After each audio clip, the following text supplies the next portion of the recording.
Tengan todos muy buenas tardes. De parte de Derecho y Negocios, le agradecemos el espacio en su agenda para participar en esta ponencia gratuita sobre las objeciones impartida por el licenciado Oscar Mauricio Vega.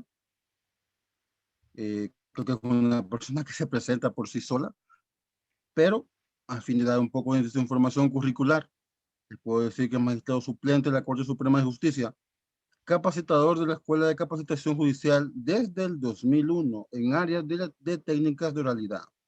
Así también, especialista en Derecho Procesal, régimen de audiencias, Derecho Probatorio y técnicas de oralidad.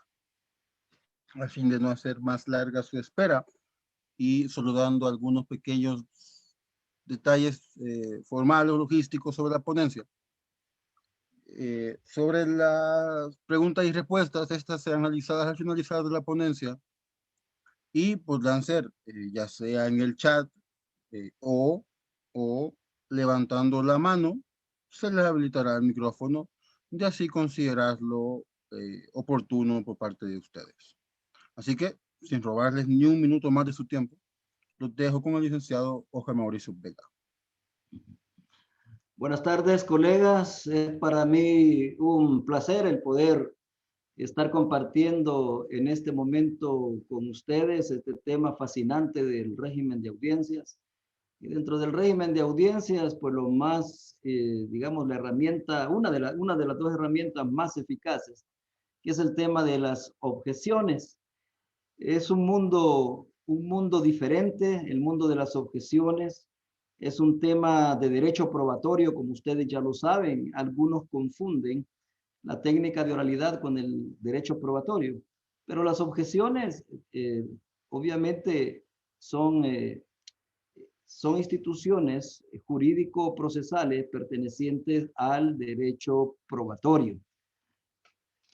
Caso la confusión a veces se nos da cuando creemos que objetar es una técnica de oralidad. Y realmente la objeción en sí es un mecanismo de control que tenemos las partes para evitar que ingrese información ilícita al proceso, para evitar que ingrese prueba también al proceso que tiene ilicitud y obviamente que nos causa un daño, y también para controlar la actividad o la conducta de las partes. Ahora, la técnica de oralidad nos ayuda a saber cómo vamos nosotros a interponer esas objeciones, en qué momento hacerlo, su estructura, etcétera. Pero las objeciones en sí, ustedes lo saben, están contempladas ahí en el artículo, desde el artículo 406 al 410 del Código Procesal Civil y Mercantil, que es el texto base que vamos a ocupar en este curso, en este seminario y en el seminario completo que estaremos impartiendo en mayo, para lo cual están invitados. Ahí vamos a profundizar un poco más sobre estos temas.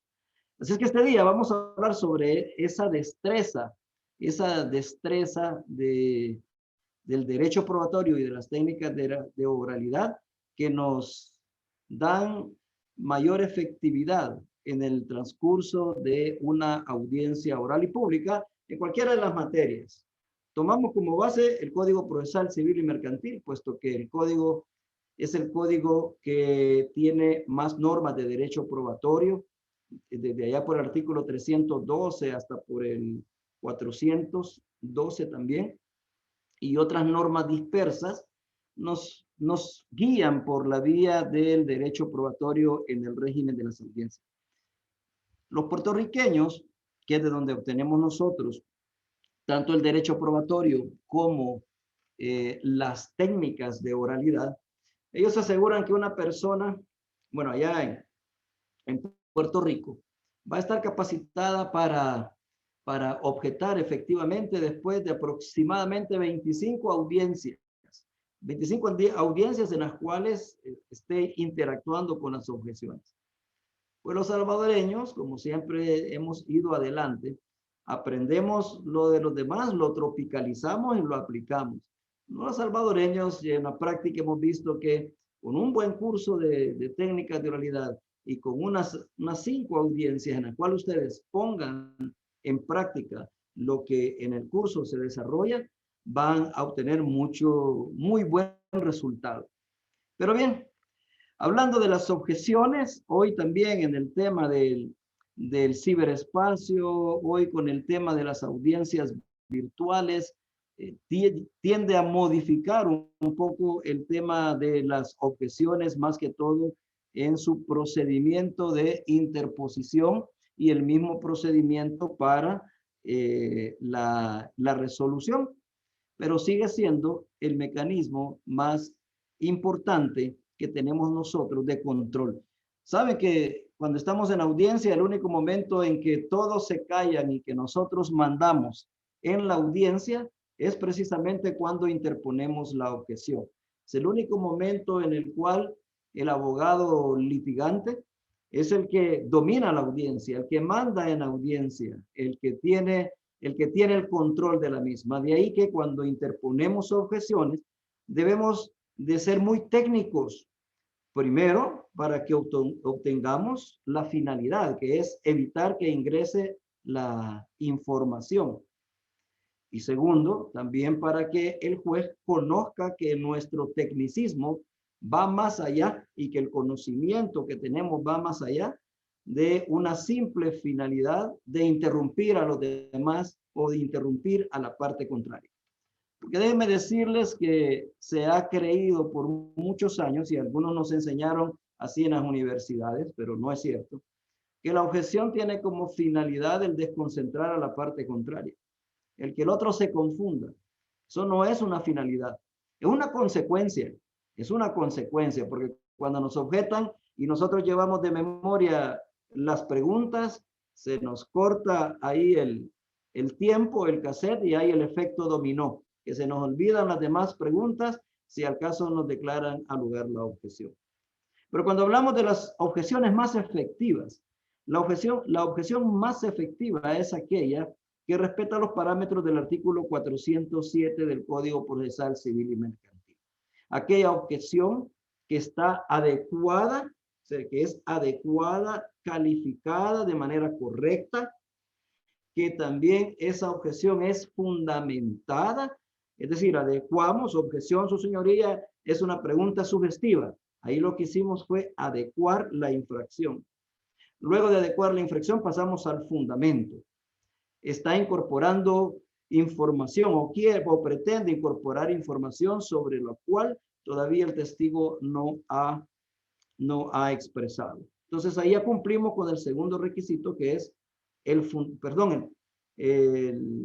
segundo requisito, que es el fundamento, en el cual tenemos nosotros que explicar efectivamente por qué consideramos que esa pregunta es sugestiva, capciosa, impertinente, que si es especulativa, si es conclusiva, si es compuesta, si es una pregunta sugestiva por fondo, por forma, etcétera.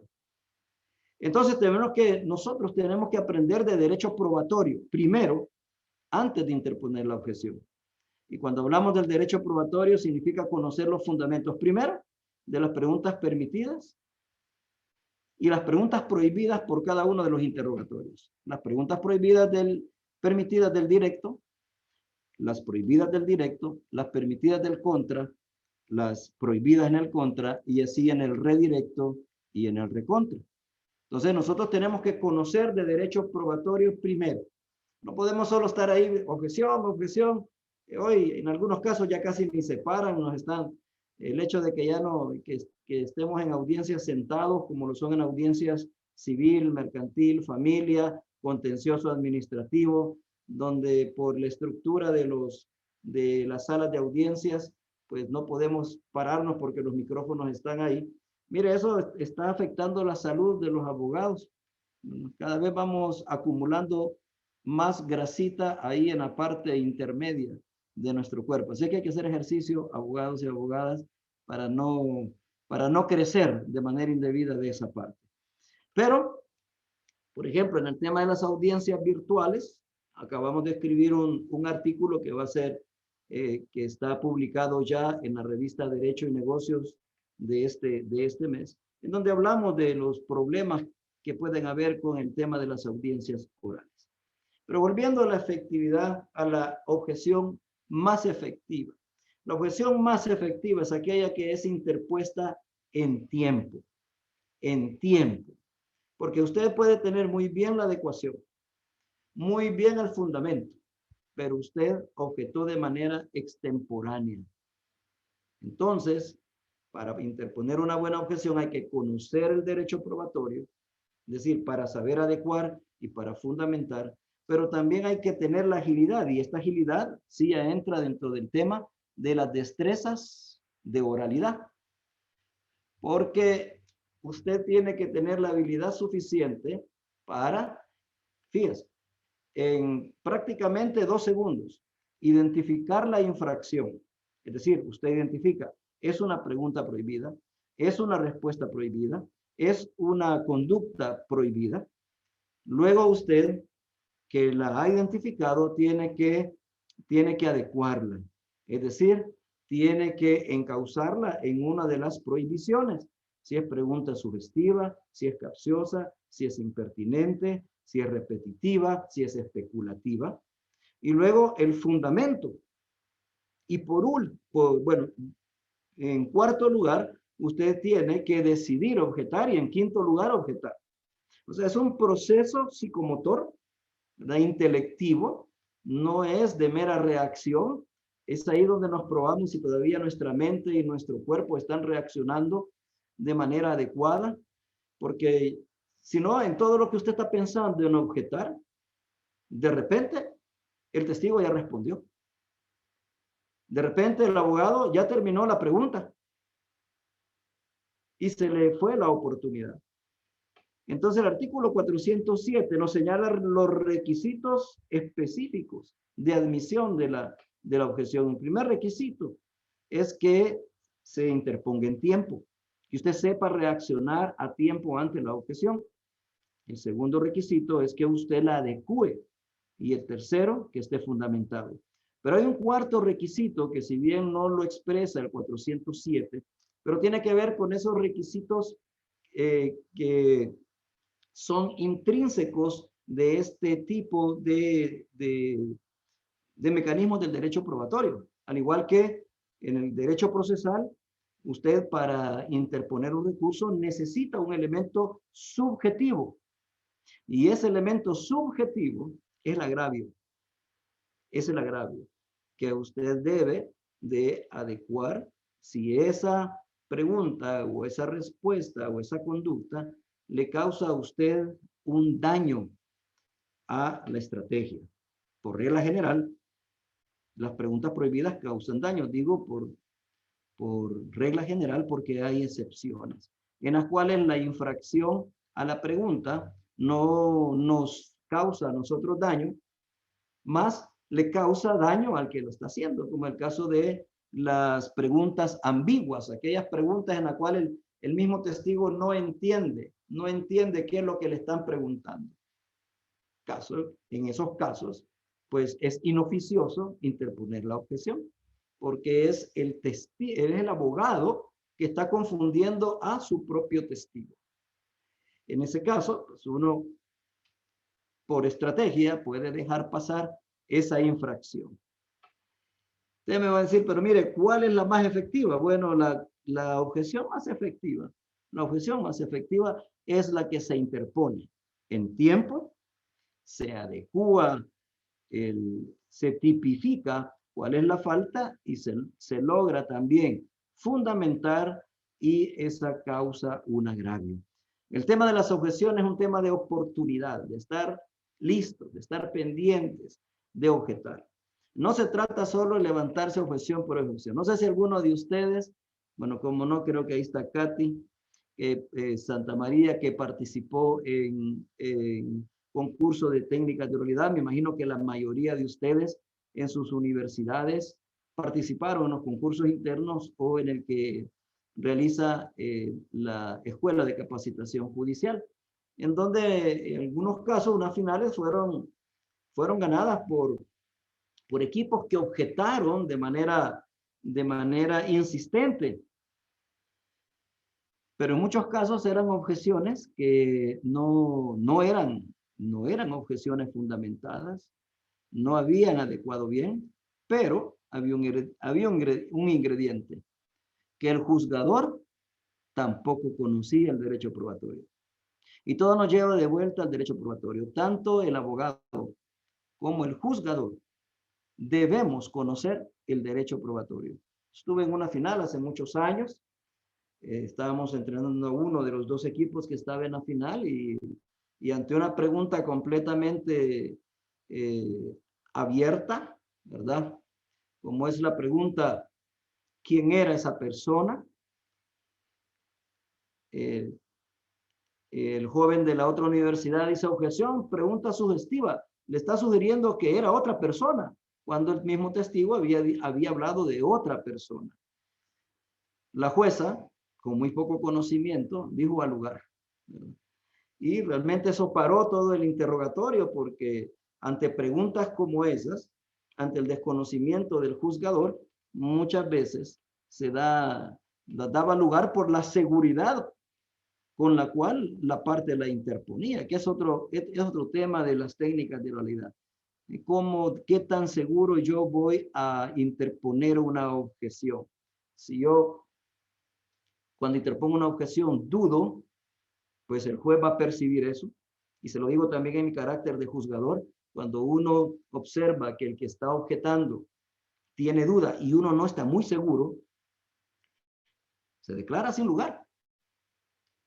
Sin lugar, simplemente porque el juez tampoco entendió, pero como vio la inseguridad en la otra persona, o puede ser que la inseguridad del que responde la objeción, porque si de repente yo le corro traslado a la parte contraria y le digo pronúnciese en relación a la objeción y me dice la parte contraria, señoría, usted pues resuelva lo que en base a derecho corresponde.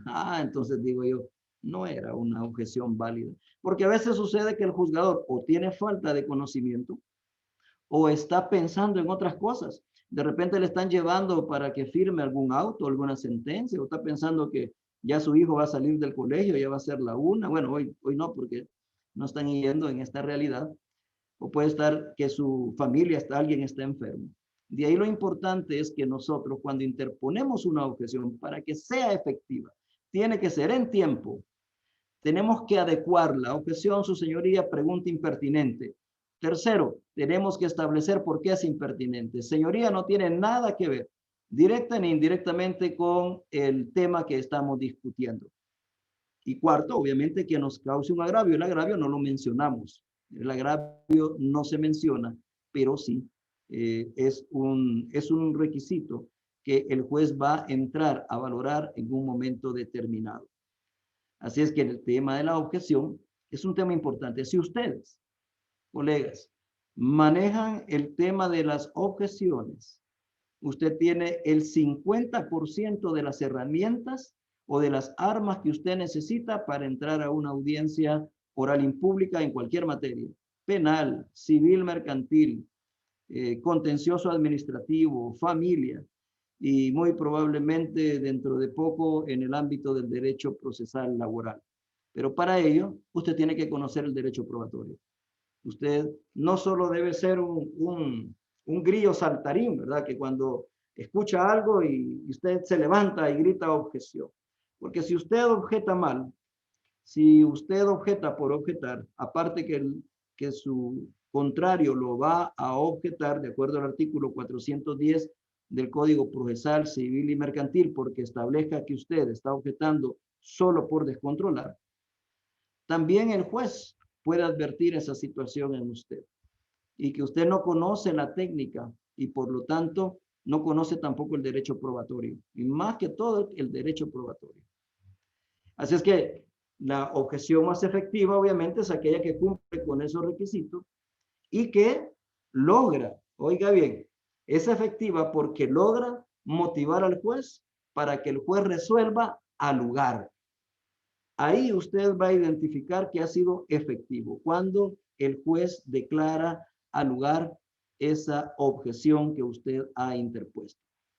Como lo digo, del artículo 407 al 410 del procesal civil y mercantil, encontramos el núcleo de las objeciones, pero también dispersas dentro del código hay diferentes elementos que se pueden también obtener en el tema de las objeciones.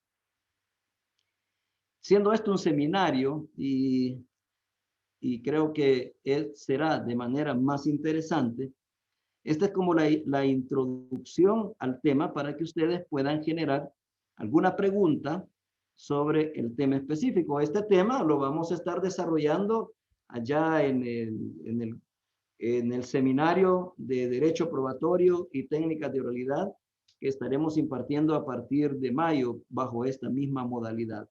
Así es que si hay alguien que tenga alguna pregunta hasta donde hemos llegado en este momento, yo creo que sería importante el escucharla, o si quiere hacerlo por escrito, también lo puede hacer por escrito.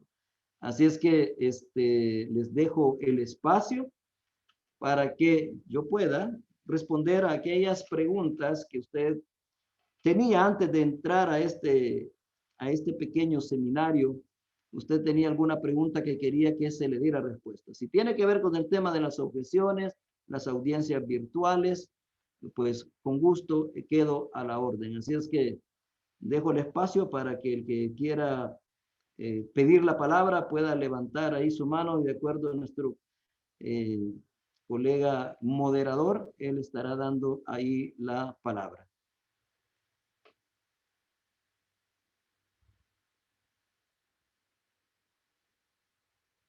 Ok, Nahum Chávez. Creo que tendría que habilitar el audio. Buenas tardes, ¿me escucha, licenciado? Fuerte y claro. Un gusto. Fíjese que yo he tenido algunos problemas en cuanto a la intervención en contrainterrogatorio y quería saber cuál era su postura. Fíjese que algunos jueces quieren limitar la participación del abogado en el contrainterrogatorio a lo que salió del directo, no pudiendo hacerlo sobre temas nuevos. Yo entiendo que por el principio de comunidad de la prueba, uno en contrainterrogatorio está habilitado a preguntar sobre temas no explorados en el directo, sino temas que uno considere pertinentes para su tesis o para su teoría del caso, ¿verdad? Quisiera saber qué considera usted que es lo oportuno. ¿Está limitado o los que están limitados únicamente son el redirecto y el recontrainterrogatorio? Muchas gracias. Un placer, Nahum. Legalmente, el límite del contrainterrogatorio es únicamente la pertinencia. El límite legal es en el caso del redirecto y el recontra, que el artículo 366 y 367 son claros. Yo he invitado en los cursos que he tenido con jueces en la Escuela de Capacitación Judicial y magistrados, les he pedido que me fundamenten legalmente esa postura. Y no hay un fundamento legal para eso. No forma parte del tema de las objeciones, pero es un tema interesante que creo que es de interés para los demás. Allá por el año de la década del 90, los puertorriqueños vinieron a enseñarnos las técnicas de oralidad.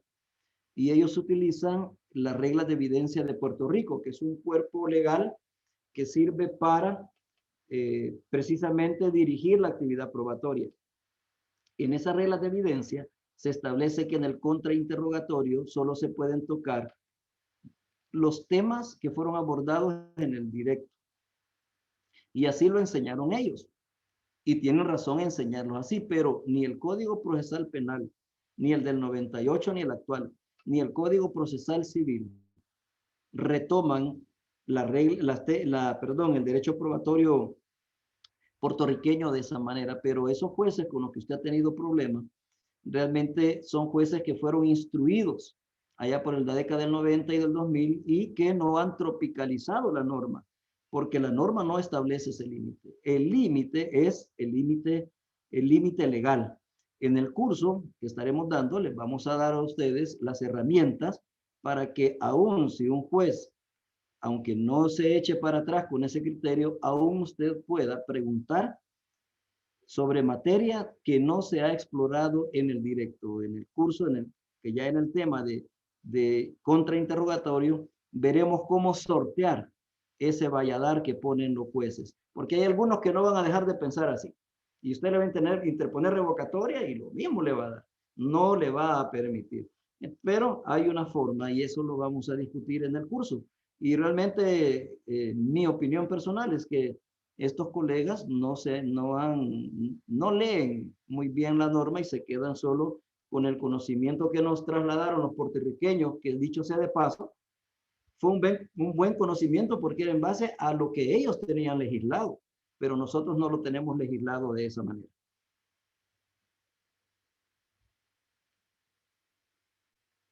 Licenciado Ábalos.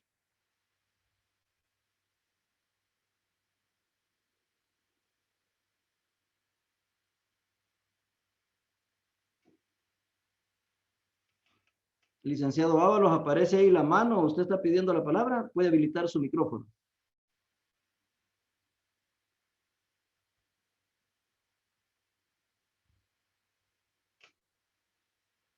Bueno, parece que el licenciado... ¿Hay alguien más que tenga alguna pregunta sobre el tema de las objeciones? Pregunten ahora.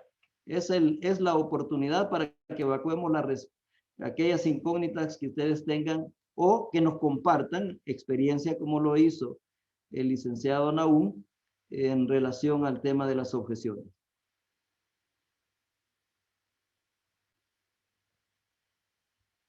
Licenciado Chávez, usted le respondí su pregunta.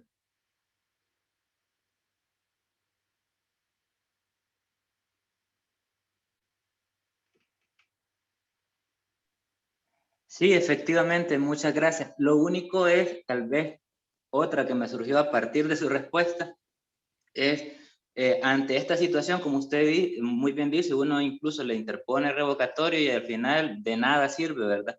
Entonces, yo creería que ante esas decisiones quedaría habilitado en su momento un recurso de apelación por violación al derecho a probar, porque si a uno no se le permite preguntar, en el fondo lo que no se le está permitiendo es probar ciertos puntos que uno considera oportunos. Y por ahí podría, yo considero que la apelación podría servir como para poder subsanar ese defecto de que no me permitieron preguntar. ¿Cuál es su consideración? Es correcto, ¿no? Lo único que tenemos que agotar la vía. Nosotros, si el juez, si la parte contraria nos objeta y el juez da lugar, tenemos que pedir la revocatoria. Y ahí en la revocatoria sí tenemos que ser muy cuidadosos porque tenemos que señalar el agravio que se nos causa y cuáles son las disposiciones que están siendo vulneradas. Es un fundamento sucinto. Y lo otro es que sí se va a poder apelar siempre y cuando esa pregunta que no se logró hacer, esa información sea decisiva y que se refleje en el fallo, en la sentencia. Porque si en la estructura de la sentencia esa información no fue decisiva, aunque tengamos habilitado apelar por ese motivo, probablemente la Cámara, al revisar el acta de la audiencia y la sentencia, al establecerse que esa información no fue definitiva, puede ser que declaren inadmisible el recurso. Por eso la decisividad es indispensable en este tipo, bueno, en todo recurso, es indispensable la decisividad de esa decisión. ¿Qué tanto al incluir hipotéticamente la respuesta que iba a dar ese testigo, al incluir hipotéticamente esa respuesta en la sentencia, hubiera variado la sentencia? Si no la hubiera variado, pues entonces realmente no habría ahí un motivo que fuera suficiente tanto para apelación como para la casación, porque también habilitaría casación en contra de la Cámara si la Cámara desestima el recurso porque no encontró que realmente con eso se le vulneró a usted algún derecho procesal. Gracias, muy clara la explicación, licenciado. Mucho gusto, licenciado Chávez. Había una pregunta escrita, yo no la logro ver aquí, vamos a ver. ¿Qué opinión tiene sobre aquellos jueces que no manejan las objeciones y que por lo mismo carecen de capacidad para resolverlas? Mira, bueno, lo que opino es que se deben de cualificar y que también de alguna manera afectan la administración de justicia. Si bien el tema de las objeciones es un tema bastante abierto, sabré decirle, y depende mucho de los criterios. Depende mucho de los criterios. Porque, por ejemplo, lo que es sugestivo para el juez de lo contencioso administrativo allá en Santa Ana, no lo es para la Cámara de lo contencioso aquí en San Salvador o para el juez de San Miguel. En materia del derecho civil, de procesal civil y mercantil, igual. Puede ser que el juez 1 del primero o segundo de lo civil y mercantil tenga un criterio de cuando una pregunta es sugestiva. El juez 2 tenga otro criterio y el juez tenga otro criterio. Igual en materia de derecho procesal penal, en los tribunales de sentencia, puede ser que un tribunal de sentencia tenga una forma de interpretarla y dentro del mismo tribunal de sentencia existan 3 criterios distintos. De ahí lo importante que como litigante nosotros conozcamos muy bien el criterio de los jueces para ir preparados con el recurso, porque en todo caso, si los jueces no tienen el conocimiento, pues obviamente cuando nosotros objetamos, cuando le pedimos la revocatoria, en la revocatoria le estamos diciendo, señor juez, usted no conoce del derecho probatorio y por eso me ha resuelto de esa manera. Y es por eso que los jueces, algunos se enojan. Yo no me enojo cuando alguien interpone revocatoria, porque a veces me hace recapacitar en algo que yo quizás había pensado distinto. Pero no todos los jueces de la República y magistrados piensan de la misma manera. Porque en el fondo sabemos que cuando un litigante nos está interponiendo un recurso de revocatoria, nos está diciendo, señor juez, usted se equivocó. Y no a todos nos gusta, no nos gusta aceptar que nos equivocamos, pero hay que hacer uso de los recursos. Hay que objetar y si la objeción, o en este caso que se ha planteado, no nos dejan preguntar en el contra por ese otro criterio, hay que interponer el recurso de revocatoria. Y si eso es decisivo, nos vamos a apelación. Y si la Cámara está de acuerdo con el juez, nos vamos a casación por la sentencia de la Cámara. Dicen, un juzgado de familia de Santa Tecla hay una procuradora que todo objeta, alegando en cada objeción que no está sustentada. El artículo 410 del Código Procesal Civil y Mercantil es claro. Usted debe de objetar contra la objeción que solo tiene finalidad dilatoria. Eso también refleja falta de conocimiento. Porque el 407, y si lo tienen ahí a la mano, lo vamos a leer, el artículo 407 del Código Procesal Civil y Mercantil. De manera textual dice lo siguiente. Las partes podrán objetar la prueba que se pretende introducir en las audiencias con violación al establecido en este código. Las objeciones que se interpongan tienen imperativo, tienen que ser oportunas y específicas, es decir, en el momento procesal oportuno, antes que el testigo responda, o antes que termine la pregunta del abogado, oportunas y específicas. Específica significa adecuada correctamente. Objeción, su señoría, esa es una pregunta repetitiva. Y luego dice, las objeciones que se interpongan tienen que ser, las partes que formulen una objeción deberá fundamentarla, otro imperativo. ¿Y por qué repetitiva, su señoría? Porque el abogado de la misma parte ya hizo esa pregunta y obtuvo respuesta. Entonces, ahí usted está cumpliendo. Si por ejemplo, la licenciada de esta procuradora lanza la objeción y no fundamenta, pues el juez se la debe declarar inadmisible, ni siquiera sin lugar, inadmisible, no llega siquiera a ser valorada por su fondo, debida cuenta de lo que dice el artículo 410. Dice el 410. parte final, y la contraria objete sin fundamento.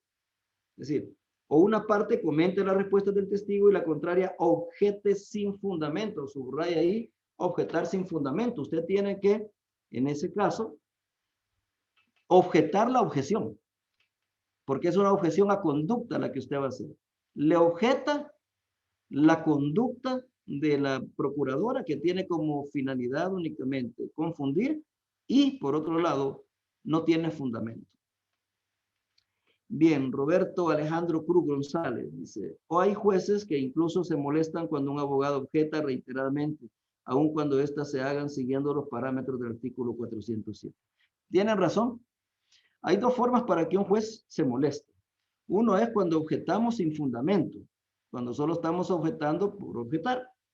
Y la otra razón es, se molesta porque le está exigiendo al juez un desgaste que va más allá a veces de sus capacidades.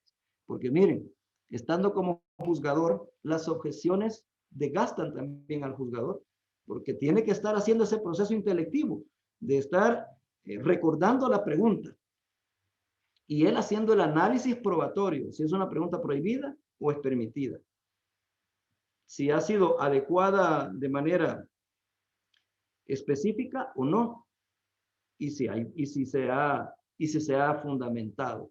Entonces algunos jueces se enojan porque ustedes los están poniendo a prueba, pero el que se enoja, mire, en temas de derecho, el que se enoja pierde.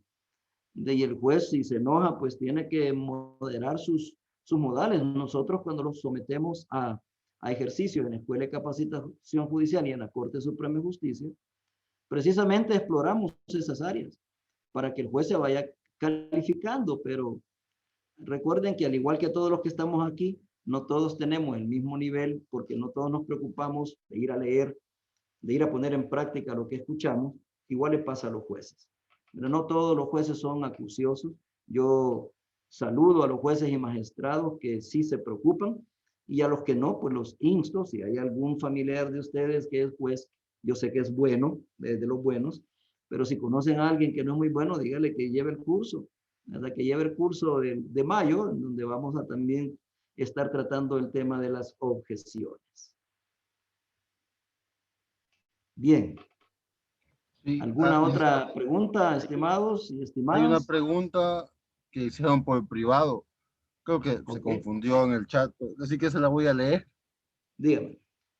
Dice, ¿qué se puede hacer si yo objeto una pregunta de mi contraparte y aunque el juez da lugar a mi objeción, la contraparte continúa? ¿Es posible objetar toda la línea de interrogatorio? Sí. Hay aquí haciendo una integración de normas que lo permite ya por el artículo 17, 18 del Código Procesal Civil y Mercantil, podemos traer una figura que es del derecho procesal penal, que se llama la objeción continua. La objeción continua es una objeción que también la doctrina la recoge, ¿verdad? No entiendo yo por qué en el procesal civil y mercantil no quedó reflejado, pero es una objeción que se interpone cuando el abogado de la parte contraria insiste en una misma infracción. Por ejemplo, usted le ha objetado 3 preguntas sugestivas, o 3 capciosas, o 3 impertinentes. Entonces, y el juez declara lugar, pero él continúa. Usted puede, en materia civil y mercantil, con un buen argumento, decir, o contencioso administrativo, decirle, su señoría, por integración de norma, le voy a invocar a usted el Código Procesal Penal, en el cual se establece la objeción continua a esta línea de interrogatorio, a la línea de interrogatorio sugestiva, pero usted tiene que ser muy claro también, a la línea de interrogatorio sugestiva. Si el juez da lugar a esa objeción, significa que usted ya lo dejó invitado para que el juez detenga todas las preguntas sugestivas que haga el abogado. Si después cambia capciosas, tendrá que interponer de nuevo otra objeción continua contra las capciosas. Si luego cambia impertinentes, ahora, usted tiene que tener muy claro, si el juez está bien concentrado, interponga la objeción continua. Pero si el juez está divagando o no le atina mucho, yo le recomiendo que mejor siga objetando. Objete, porque eso va a cansar al juez, pero va a cansar el juez en favor suyo y en contra del abogado que está postulando en contra suya. Entonces se puede hacer de las dos maneras, con la objeción continua o usted se mantiene objetando. Eso es lo que le da al juez un parámetro que el abogado de la parte contraria no es técnico, pero que usted sí es muy técnico.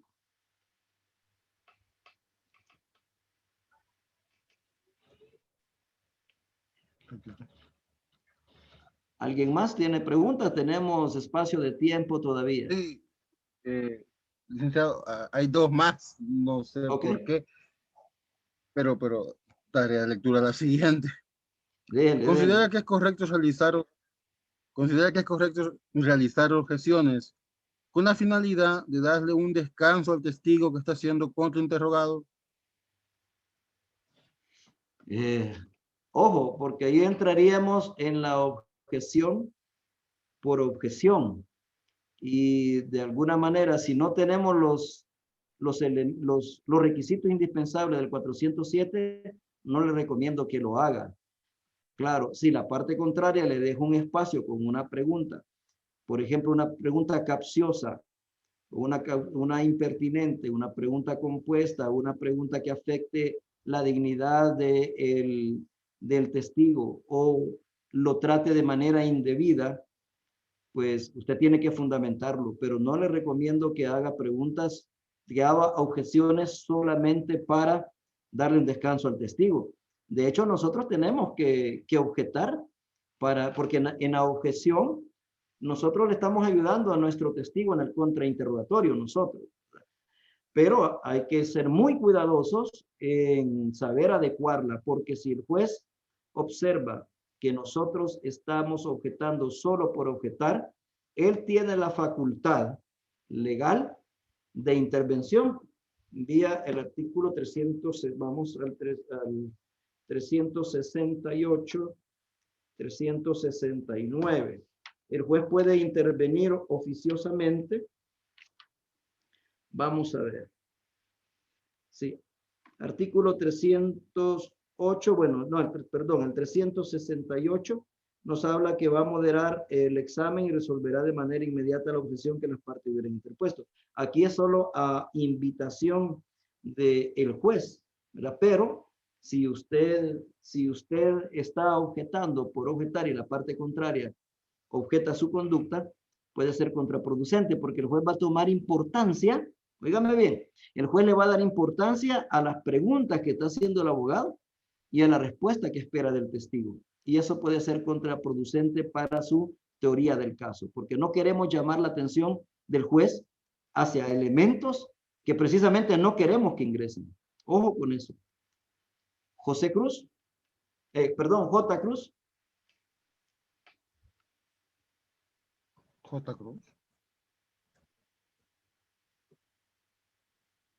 Habilita su micrófono, licenciado o licenciada Cruz.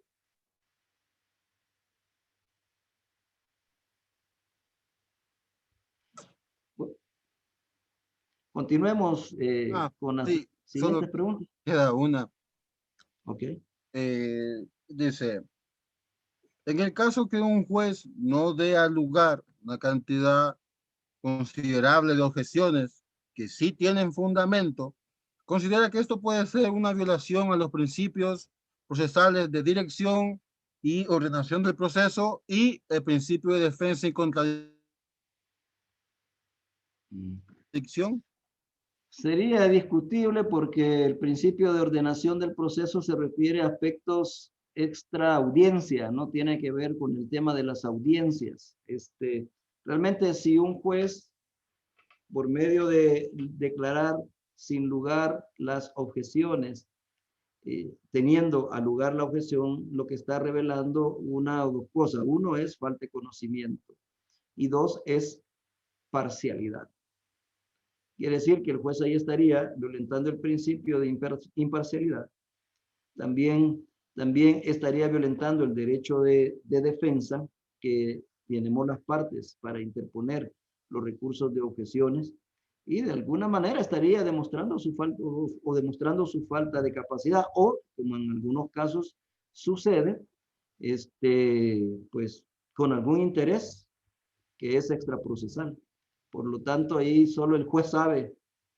Ahora, cuando nosotros sabemos dónde estamos postulando, sabemos qué tipo de juez tenemos. Cuando no estamos actuando con un juez suplente, sabemos nosotros si es un juez técnico, si es un juez que no es muy técnico, si es un juez que por ahí dicen que tiene sus mañitas, y nosotros creemos que sí. Entonces hay que llegar más preparado. Hay un juzgado de familia aquí en San Salvador, no voy a decir cuál, en donde cuando usted defiende los intereses de un hombre, ese caso está perdido.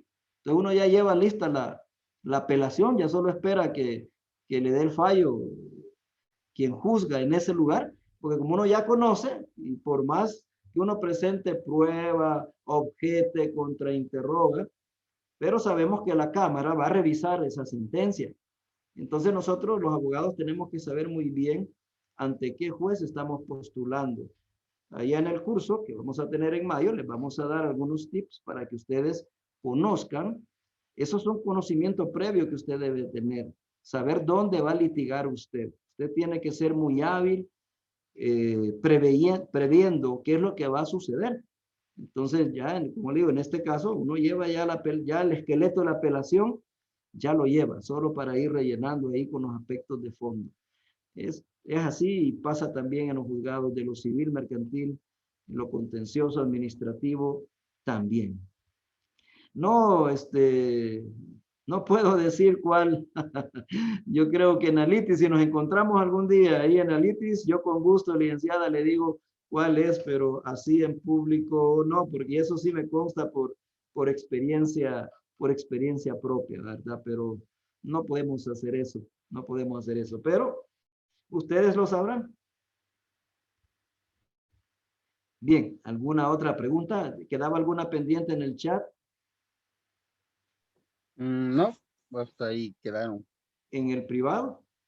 Sí, ahí terminaron, solo eran 3 que hicieron al principio de la ponencia. Ok, pero ¿ya las respondimos o faltan? No, ya estuvo.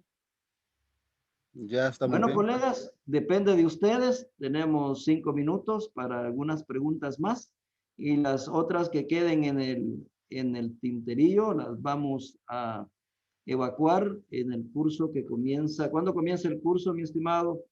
El 3 de mayo. 3 de mayo. Sí, 3 de mayo. Ok.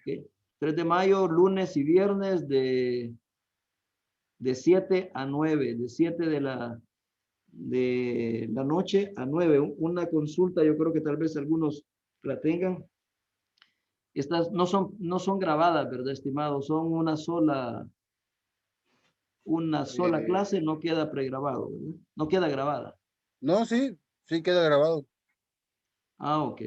Sí, la grabamos a solicitud de las partes, así que pueden ser utilizadas.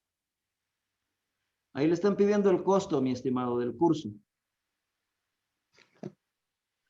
Sí, para todos aquellos interesados y en parte como agradecimiento por su participación en este evento, se decidió por parte del Comité de Derecho y Negocios el otorgar un descuento a todos aquellos que participaran en este evento del 40% en el precio del curso. El curso tiene un precio de $60 y justamente mañana ya terminaba el periodo de descuentos, pero por ser ustedes un caso especial, decidimos otorgárselo para todos aquellos interesados.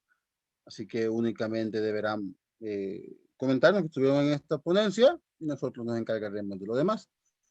Por cualquier caso, pueden escribirme a mi correo comunicaciones@derechoynegocios.net o al número 7587-8312 para darles mayor información.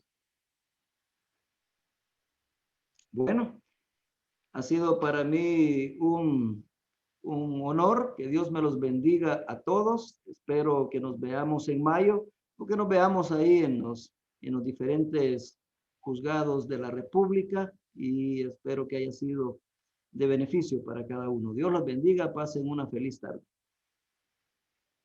Buenas tardes a todos.